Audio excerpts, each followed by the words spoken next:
जय श्री राधे भक्तों। गरुड़ पुराण के सारोद्धार के चौथे अध्याय तक की कथा को हम श्रवण कर चुके थे, जिसकी लिंक हमने आपके लिए डिस्क्रिप्शन में दी हुई है। आज हम सुनेंगे 5वां अध्याय, जो है कर्म विपाक वश मनुष्य को अनेक योनियों और विविध रोगों की प्राप्ति। तो चलिए शुरू करते हैं। गरुड़ जी ने कहा, हे केशव, जिस जिस पाप से जो जो चिन्ह प्राप्त होते हैं और जिन जिन योनियों में जीव जाते हैं वो मुझे बताइए। श्री भगवान ने कहा, नरक से आए हुए पापी जिन पापों के द्वारा जिस योनि में जाते हैं और जिस पाप से जो चिन्ह होता है वह मुझसे सुनो।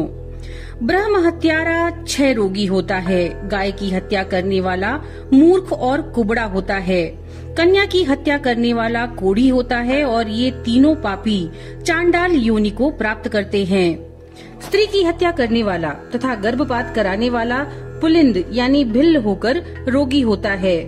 पर स्त्री गमन करने वाला नपुंसक और गुरु पत्नी के साथ व्यभिचार करने वाला चर्म रोगी होता है।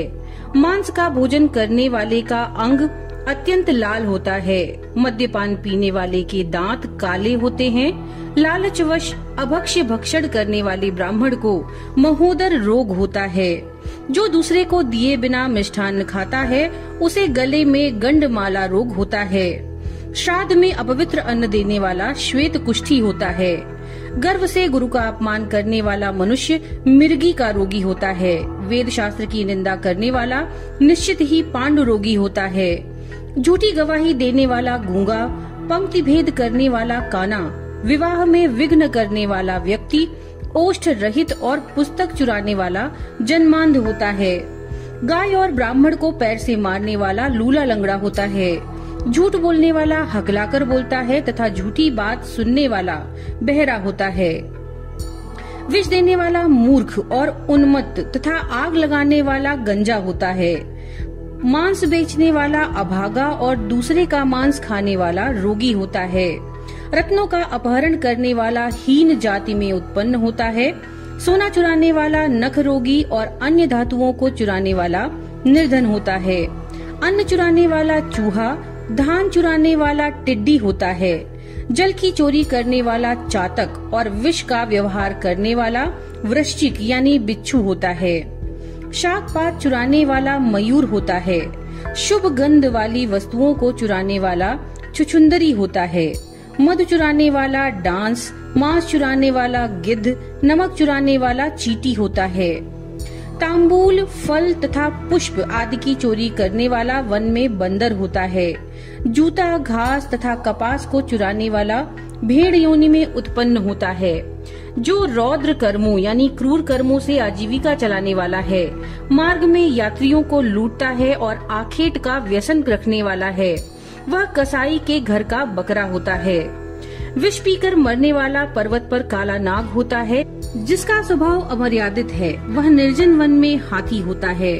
बलि वैश्य देव न करने वाले तथा सब कुछ खा लेने वाले द्विज, ब्राह्मण, क्षत्रिय, वैश्य और बिना परीक्षण किए भोजन करने वाले व्यक्ति निर्जन वन में व्याघ्र होते हैं। जो ब्राह्मण गायत्री का स्मरण नहीं करता और जो संध्योपासन नहीं करता, जिसका अंतः स्वरूप दूषित तथा बाह्य स्वरूप साधु की तरह प्रतीत होता है, वह ब्राह्मण बगुला होता है। जिनको यज्ञ नहीं करना चाहिए उनके यहाँ यज्ञ कराने वाले ब्राह्मण गांव का सुअर होता है। क्षमता से अधिक यज्ञ कराने वाले गर्दव तथा बिना आमंत्रण के भोजन करने वाला कौवा होता है। जो सतपात्र शिष्य को विद्या नहीं प्रदान करते वे ब्राह्मण बैल होते हैं। गुरु की सेवा न करने वाला शिष्य बैल और गधा होता है। गुरु के प्रति अपमान से तात्पर्य से हुंग या तुंग शब्दों का उच्चारण करने वाला और वाद विवाद में ब्राह्मण को पराजित करने वाला जल विहीन अरण्य में ब्रह्म राक्षस होता है। प्रतिज्ञा करके द्विज को दान न देने वाला सियार होता है। सत्पुरुषों का अनादर करने वाला व्यक्ति अग्निमुख सियार होता है।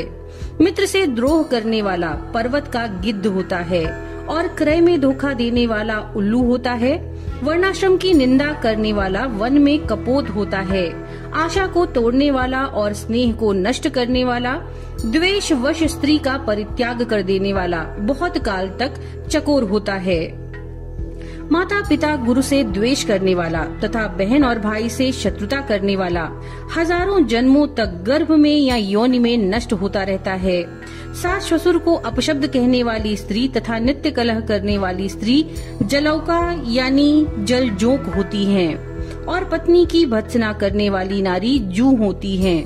अपने पति का परित्याग करके परपुरुष का सेवन करने वाली स्त्री चमगीदड़ी, छिपकली अथवा दो मुंह वाली सर्पिणी होती हैं। सगोत्र की स्त्री के साथ संबंध बनाकर अपने गोत्र को विनष्ट करने वाला तरक्ष यानी लकड़बग्घा और शल्लक यानी शाही होकर रीछ योनि में जन्म लेता है। तापसी के साथ व्यभिचार करने वाला कामी पुरुष मरु प्रदेश में पिशाच होता है और अप्राप्त यौवन से संबंध करने वाला वन में अजगर होता है। गुरु पत्नी के साथ गमन की इच्छा रखने वाला मनुष्य गिरगिट होता है। राजपत्नी के साथ गमन करने वाला ऊंट तथा मित्र की पत्नी के साथ गमन करने वाला गधा होता है। गुदा गमन करने वाला विष्ठा भोगी सुअर तथा शूद्रगामी बैल होता है। जो महाकामी होता है वह काम लंपट घोड़ा होता है। किसी के मरना शौच में एकादशाह तक भोजन करने वाला कुत्ता होता है। देव द्रव्य भोक्ता देवलक ब्राह्मण मुर्गे की योनि प्राप्त करता है। जो ब्रह्मणाधम द्रव्यार्जन के लिए देवता की पूजा करता है वह देवलक कहलाता है। वह देव कार्य तथा पितृ कार्य के लिए निंदनीय है। महापातक से प्राप्त अत्यंत घोर और दारुण नरकों का भोग प्राप्त करके महापातकी व्यक्ति कर्म के क्षय होने पर पुनः इस मर्त्य लोक में जन्म लेते हैं। ब्रह्म हत्यारा गधा, ऊंट और महिषी की योनि प्राप्त करता है तथा सुरापान करने वाला भेड़िया, कुत्ता या सियार की योनि में जाता है। स्वर्ण चुराने वाला कृमि, कीट तथा पतंग की योनि प्राप्त करता है।